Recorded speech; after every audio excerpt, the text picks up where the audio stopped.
Okay, good afternoon. Today we'll look at a short, quick look at Zener diodes and then introduce the topic of op amps.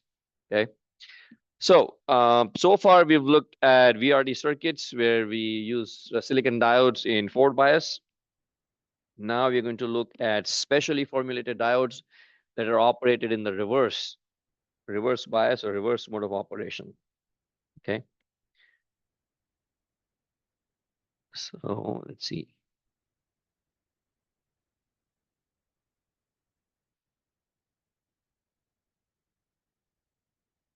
All right, operated in reverse mode.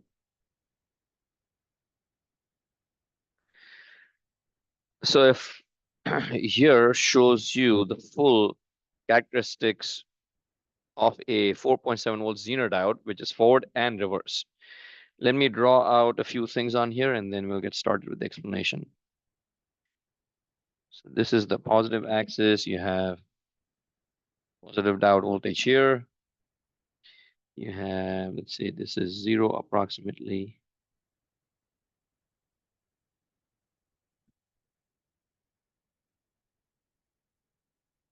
So that's the diode current or positive diode current. Okay. And then let's see, this is 0 right here. So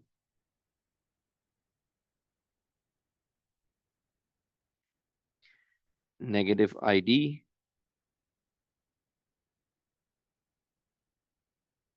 in this direction is negative VD. Okay. All right. So we are familiar with VRD circuits where we connect diodes in forward bias. Forward bias simply means anode is higher than the cathode. If anode has a higher potential than the cathode, then the diode turns on. This turn on voltage, typically for silicon diodes, is around 0.7 volts. It's typically between 0.6 and 0.7, but for theoretical analysis, we always choose 0.7, right? So without knowing anything about the internal workings or construction of a diode, we simply know that it's a two-terminal device. There's a junction in the middle, anode, cathode. Anode higher than the cathode is forward. Cathode higher than the anode is reverse. It only conducts current in the forward mode, meaning going from anode to the cathode, but not in reverse, right? In reverse, current is completely zero. Diode is completely off. The voltage required to turn it on is known as the turn on voltage, 0.7 volts, after which current starts flowing through the diode. Now, here it shows you that there's a slope. The slope is not as pronounced, and so I'm going to exaggerate this.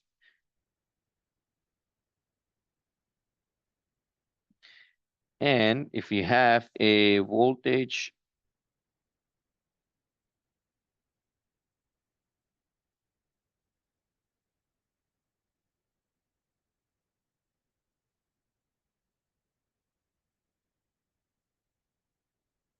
curves in like this. So this, of course, is exaggerated. Excuse me. So in the forward direction, we say it's 0.7, but it's not exactly 0.7, right? Let's say you have a circuit, you apply voltage to it, diode turns on, you keep increasing the supply voltage, the diode voltage is going to increase. It's going to start increasing from 0.5, 0.6, 0.7, 0.71, 0.75. And if you apply like 20 volts or 25 volts, the diode voltage is not going to stay at 0.7. It will increase to like 0.8, 0.9 perhaps, probably even more. But the voltage increases the very small amount, but the current increases a large amount. And so here this is exaggerated where I'm showing a small increase in voltage. So voltage increases by this much, current increases a lot. Okay. In reverse mode, the exact opposite happens. We don't have any voltage flowing through. If we keep increasing the voltage, nothing happens. But real life, something always happens. So it'll stay off until a level is reached where the junction between the anode and cathode breaks down.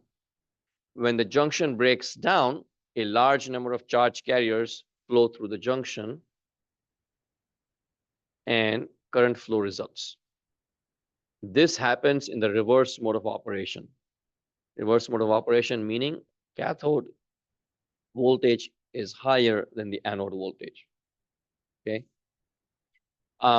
This breakdown voltage is actually termed as peak inverse voltage, PIV,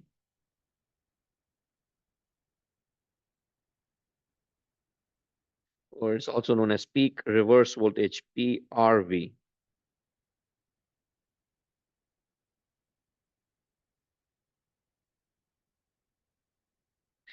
The most common silicon diodes that we use has a number of 1N4001.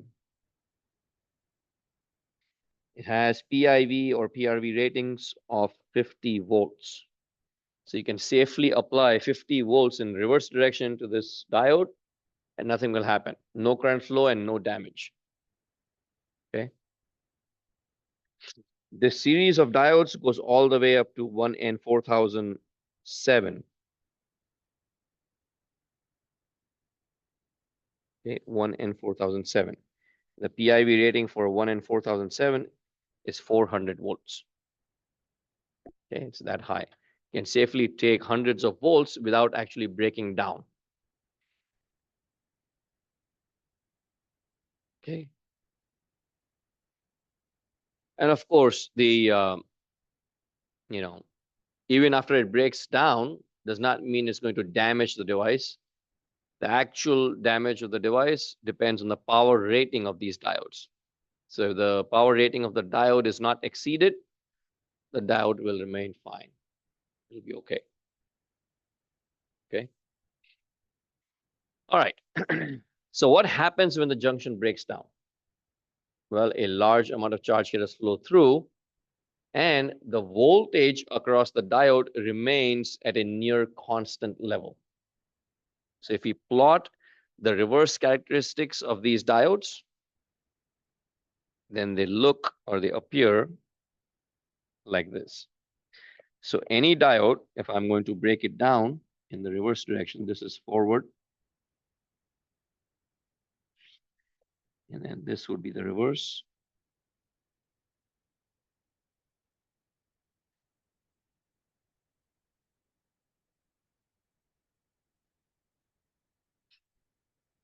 And in the reverse region, what happens is, and again, the slope is exaggerated. The voltage remains near constant.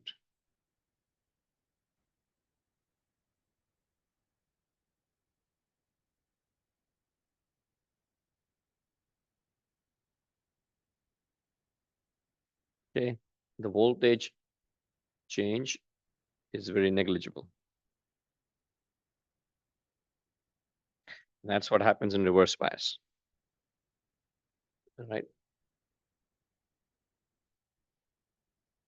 So we use this to our advantage. What we do is we formulate diodes to specifically work in the reverse region, in the reverse mode of operation. And those diodes are known as Zener diodes. These diodes break down at voltages far less than hundreds or tens of volts. As an example here, this Zener diode breaks down at 4.7 volts. So it is known as a 4.7 volt Zener diode. The symbol for this Zener diode is very similar to a regular diode. It's got an arrowhead. And then the cathode actually has some whiskers.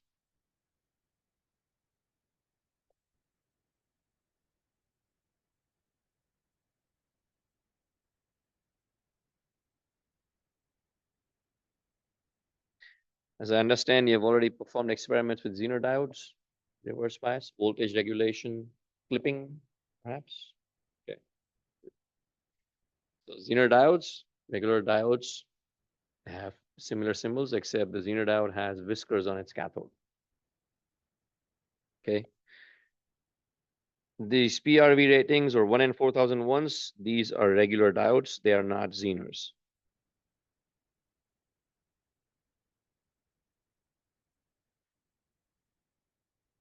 Okay.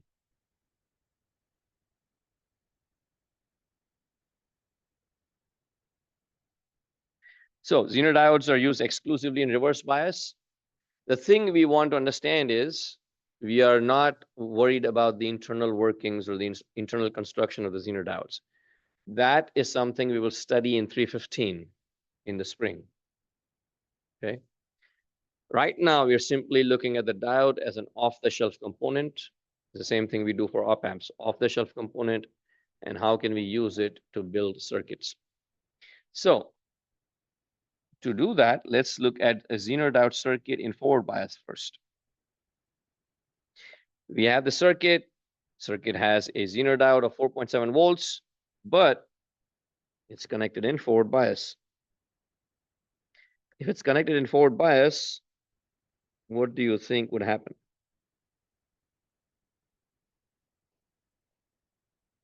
It's a same standard VRD circuit that we have seen before. We have a voltage source that is applied to the diode, the resistance of 620 ohms. And because it's forward bias, what is the output voltage drop? It is 0.7 volts. So 0.7 volts of output voltage drop, meaning the resistor is dropping. How much is it dropping?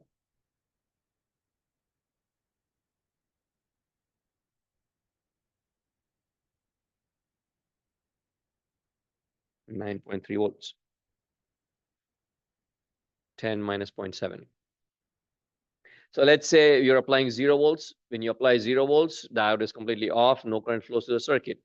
You increase the 0 volts to 0.1, 0.2, 0.3, 0.4, 0.5. Now the diode starts conducting maybe a little bit, 0.6 volts, a little bit more, 0.7 volts, diode turns on fully turns on, and then huge amount of current starts flowing.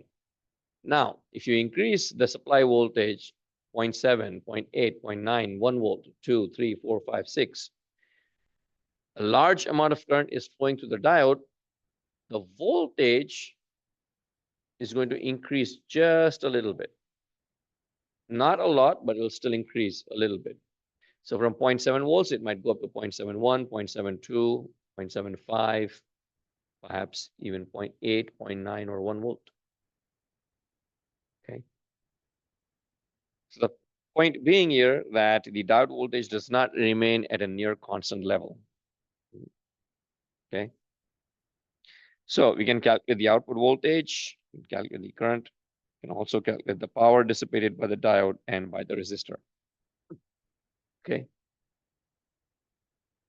As the voltage supply increases, the diode voltage increases a little bit, but the current would increase dramatically. So if the current is increasing, then the voltage drop across the resistor increases. So all of that extra voltage must drop across that resistor.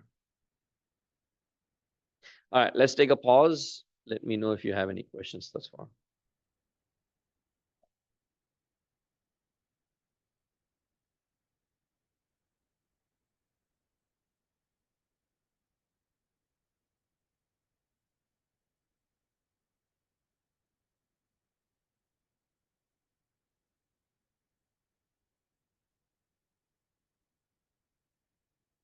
So far, so good.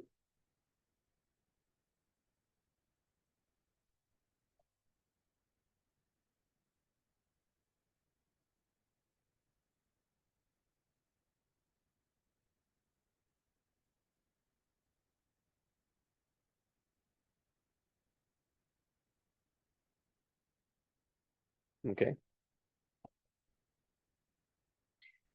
So now what happens if we flip the diode? Now the diode is connected in reverse bias.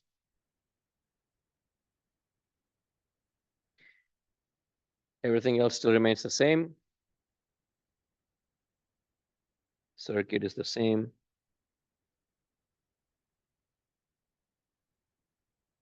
Current I also flows in the same direction.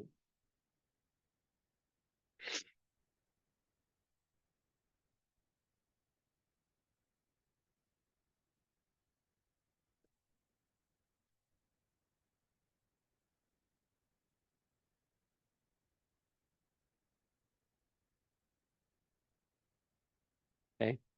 So without getting too bogged down about the internal workings, this is what we need to understand.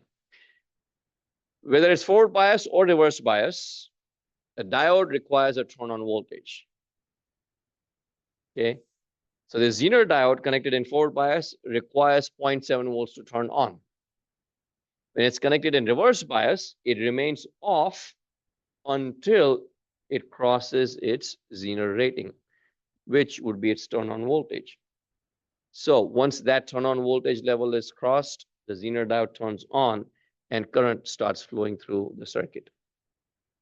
So forward bias operation, reverse bias operation, very similar, except in forward bias, it's always 0.7. In reverse bias, Zener diodes can be specifically formulated to turn on at some specific voltage levels. We can create or we can manufacture Zener diodes that can turn on all the way down to like 3 volts or even 2 volts. Okay. I've personally never seen one, but I've seen it, seen them for sale. Typical ones that I have used in the lab are around 6 volts or 9 volts, thereabouts. Okay. So in this case, Zener diode, note that it's connected in reverse. We measure the Zener voltage with a positive here and a negative there. So it's opposite of the diode reference.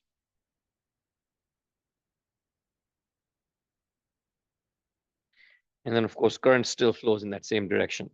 And because it's opposite, because it's reverse bias, you always plot it in the third quadrant, minus VZ, so minus voltage and minus current, negative voltage and negative current, right? Because it's reverse bias, that's all.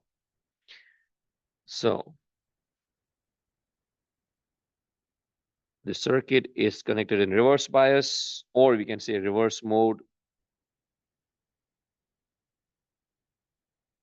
In the reverse mode, diode behaves like an open circuit, no current flows through it until it turns on, and the diode turn on voltage for a Zener diode in reverse bias is known as the Zener voltage VZ.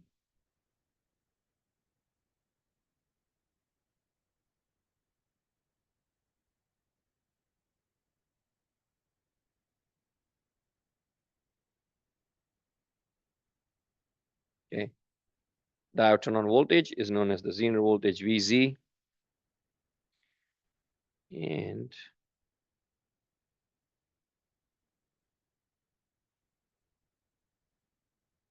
for this specific diode, that Zener voltage is 4.7 volts. So if you want to look at this, we can simply state this Zener diode will turn on in forward bias at 0.7 volts and will turn on at 4.7 volts in reverse bias. Okay. All right, let's take a pause and let me know if you have any questions.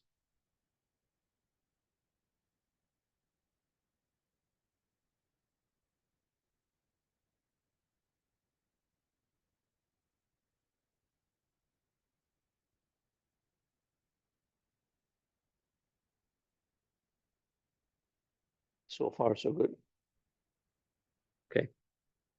So let's say we apply 0 volts, 1 volt, 2 volt, 3 volts, 4 volts. We're increasing the supply voltage. Process 4.7. Zener diode will turn on instantly. Well, near instantly. Okay. It turns on and then current starts flowing. What happens if you now increase the supply voltage to 5 volts, 6 volts, 7 volts, 8 volts? You've already performed the experiment, so you can have a good guess at what the Zener voltage will remain at, 4.7. But if the supply voltage is increasing, it's sending more energy into the circuit, meaning more current is flowing in the circuit. So where is that extra current going? is there any pathway for the current to flow except through the resistor and the Zener diode? No, it's going through the Zener. And that's where the property comes into the picture. Zener diode's property is that it'll allow a large amount of current to sink through itself. It provides a pathway for the current to flow through while keeping the voltage constant. It's a nonlinear device. And compared to the forward bias, the reverse bias voltage remains at a near constant level. It has far more extra charge carriers to operate in the reverse bias. And so the current through the Zener diode increases, but the voltage remains constant. And that's what makes it so useful. But because the current is increasing, the resistor, which obeys Ohm's law, I increases, R remains the same. So the voltage must increase. So the voltage drop across the resistor increases as the supply voltage increases, thus satisfying KVL. Supply voltage goes to 10 volts. Zener diode remains at 4.7. 5.3 volts drops across the resistor. So if VZ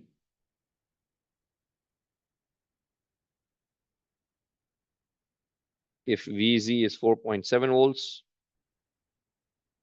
then VR must drop the rest of the voltage across itself. So it's 5.3 volts.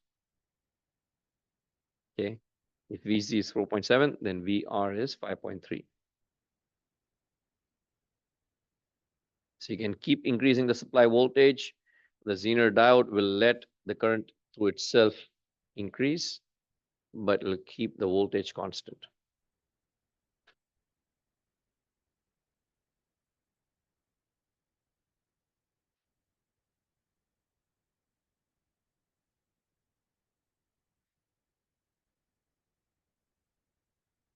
Yes. That's coming up. Very good question. What is the upper limit? Well, the upper limit is basically in the power rating. So obviously, it's not an ideal device. So real life, there's always a limit. And in this case, the limit is basically how much power can the Zener diode dissipate, right? So that power rating is known as PZ.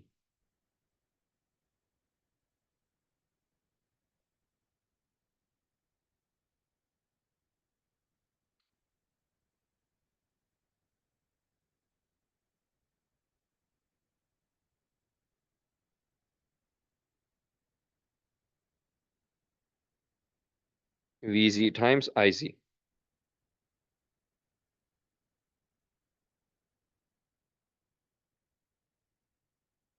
Okay, VZ times IZ.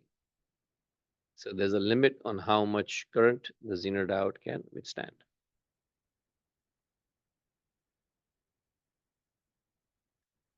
Right? All right, let's take a look at a circuit where we connect two Zener diodes back to back. Actually, it's like more like front to front rather than back to back. So the circuit can be redrawn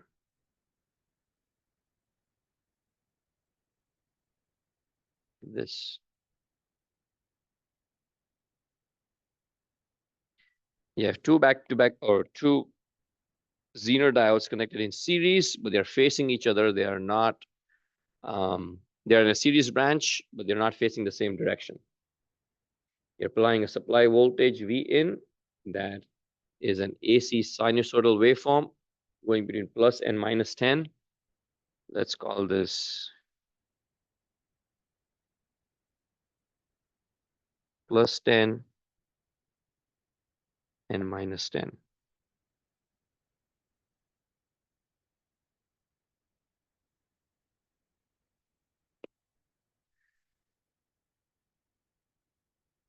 Did you all perform this in the lab with two Zener diodes? No, okay.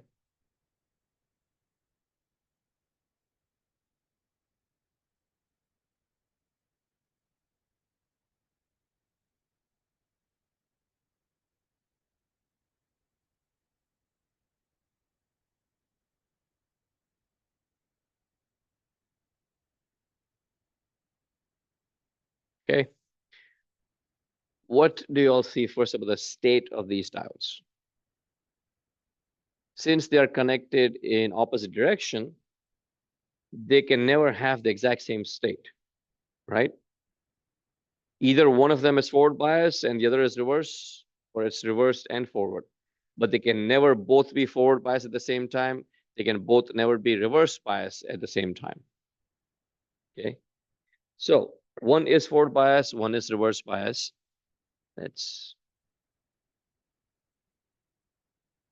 And that's because they're facing each other.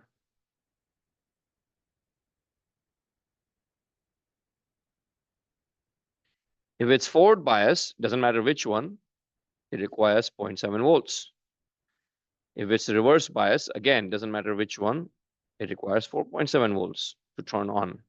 That means both diodes require a combination voltage of at least 5.4 volts to turn on. If the voltage is below 5.4 volts, neither diode will be on.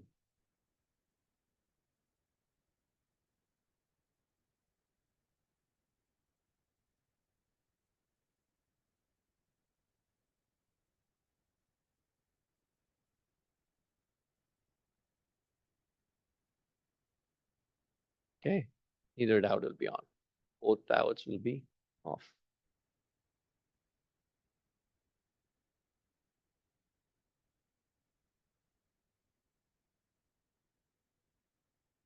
Does everybody see that? Let's take a pause. Let me know if you have any questions.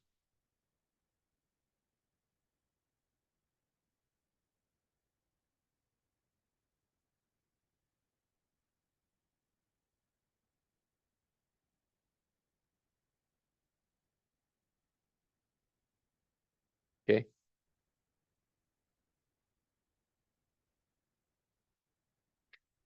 So our input signal is here. You have the positive half cycle and you have a negative half cycle, right? When the sinusoidal waveform is in the positive cycle, let's call this D1. So let's say D1 and D2. Top diode is D1, bottom diode is D2. Diode D1 would be, is it forward bias or reverse bias in the positive cycle?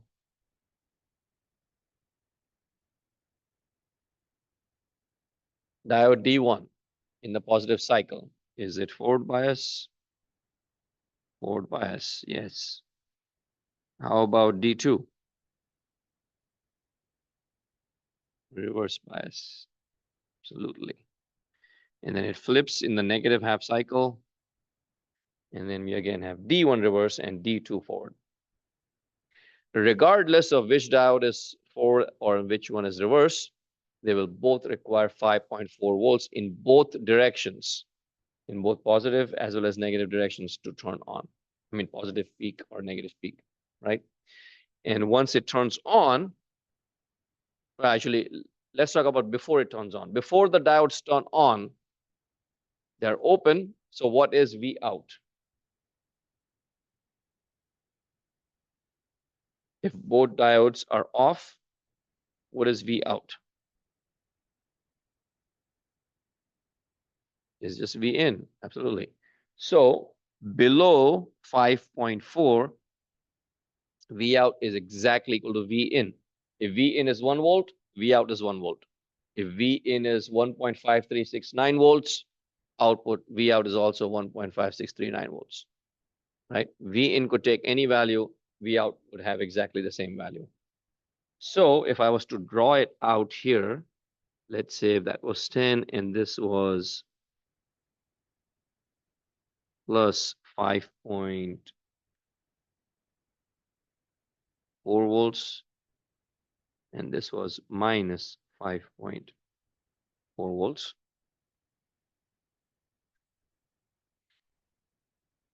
Below 5.4 in both directions, diodes are off.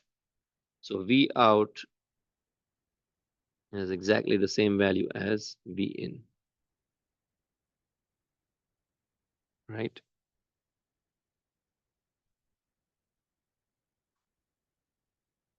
Doesn't matter what value it is, but it'll follow the same exact path.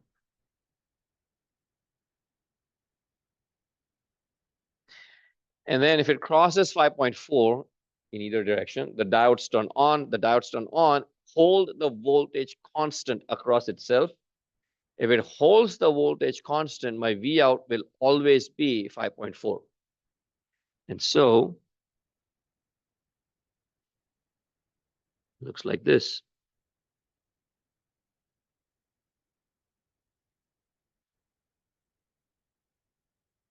And that's my waveform for V out.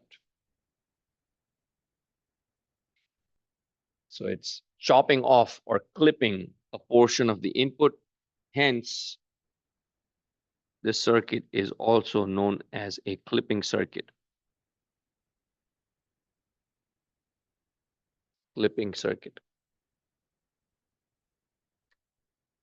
Okay. All right. Let's take a pause. Let me know if you have any questions.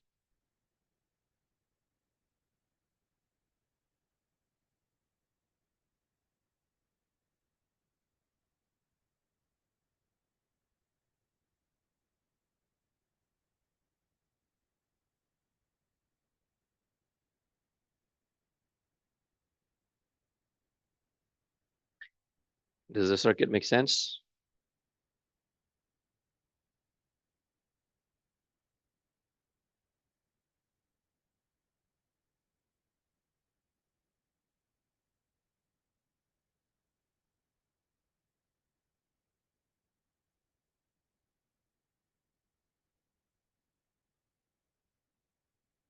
Okay. Any questions?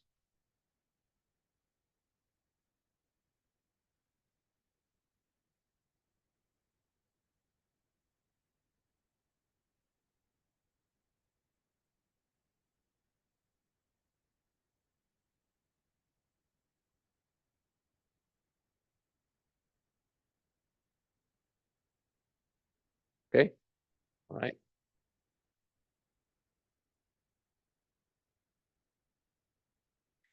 All right. Let's look at op amps. Brief introduction to the op amp. Okay. We have looked at comparators, and if you recall, what I said then was comparators are not op amps, but op amps can be configured to work as comparators, right? So on the left here is the internal schematic of a comparator. On the right is an op amp. These are built using BJTs.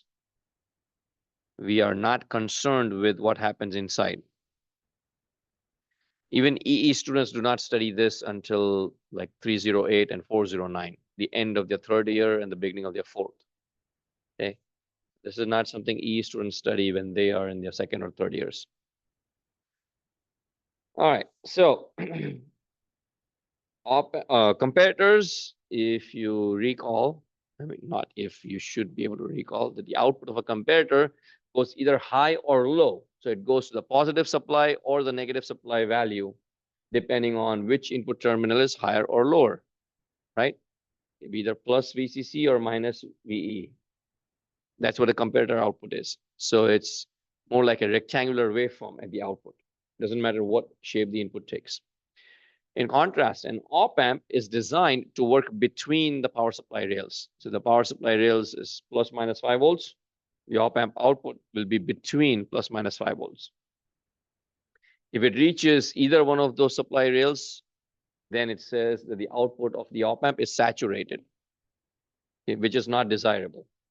In an op amp, that is not desirable. Okay.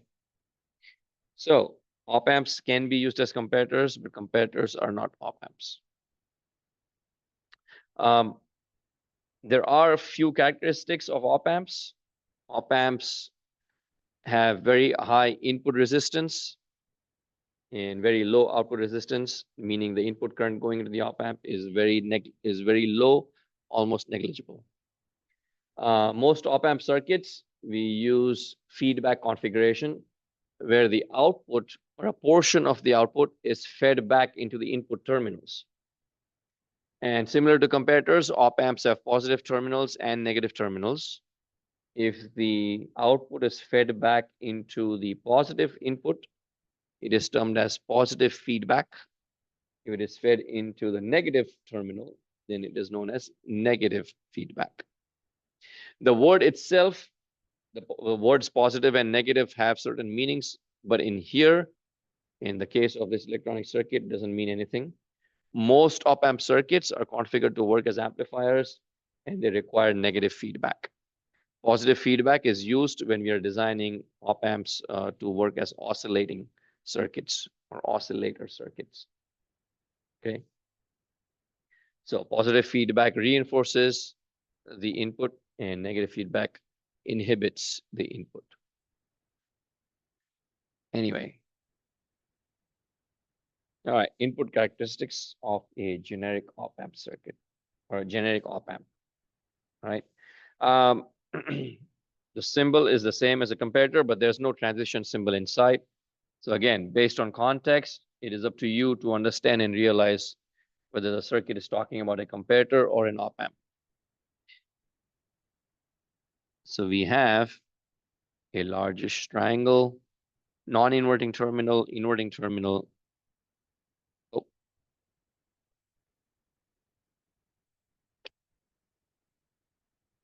And then V out.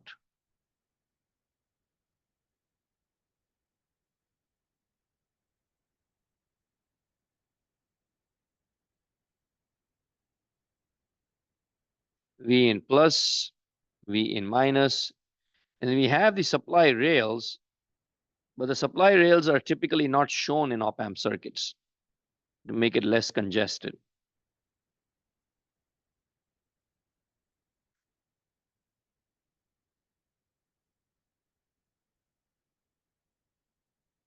VDD.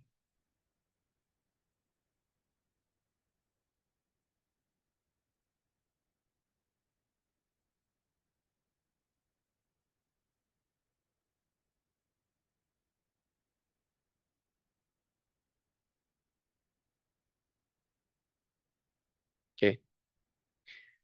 The positive terminal is known as the non-inverting input.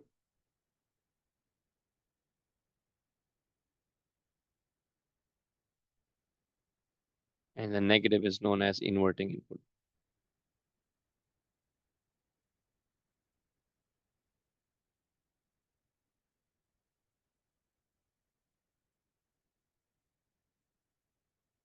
All right.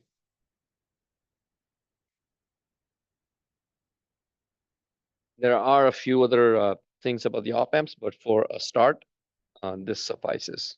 Okay.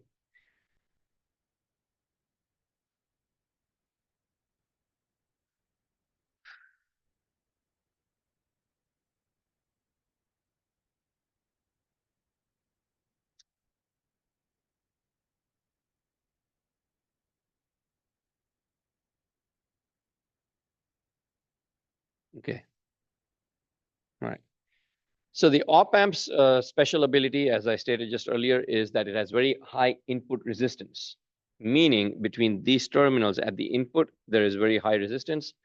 So it draws very little current from the AC or DC inputs that we feed in at the inverting and non-inverting terminals. The current to run the op-amp comes from these power rails, VDD and VSS.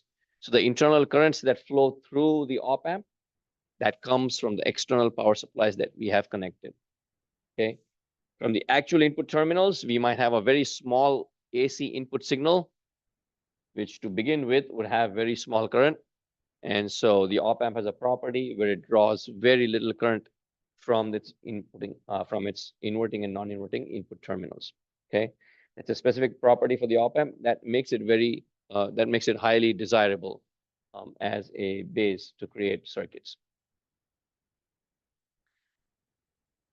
Now, the op-amp can source or sink currents at the output terminal Sourcing means you're sending the current out.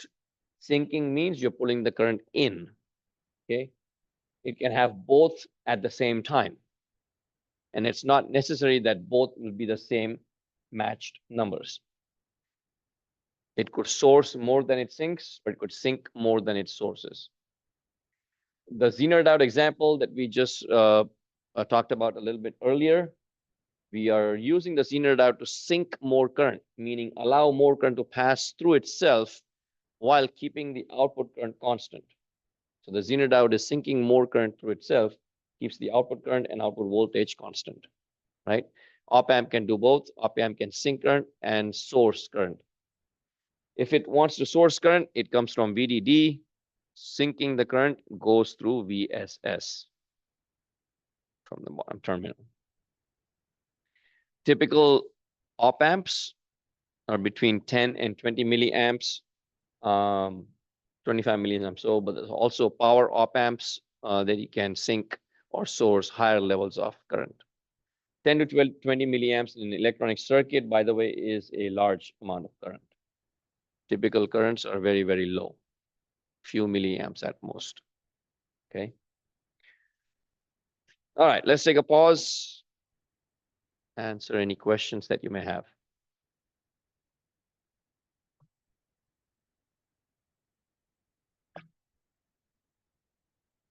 Any questions at all?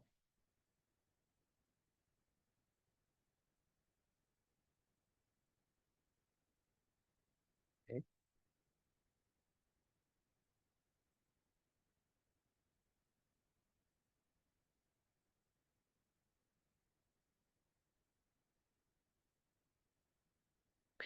All right. Well, if there are no more questions, then we're going to end the class here today and we'll pick up here again on Monday. There's no quiz scheduled for this Monday. We're going to cover material and we have already covered 7 quizzes. My target usually is around 8 quizzes. So we are on track to do so. So this coming Monday, we'll cover more material versus doing a quiz. All right. So have a good weekend. Maybe catch up on some sleep if you can. And then I'll see you all on Monday.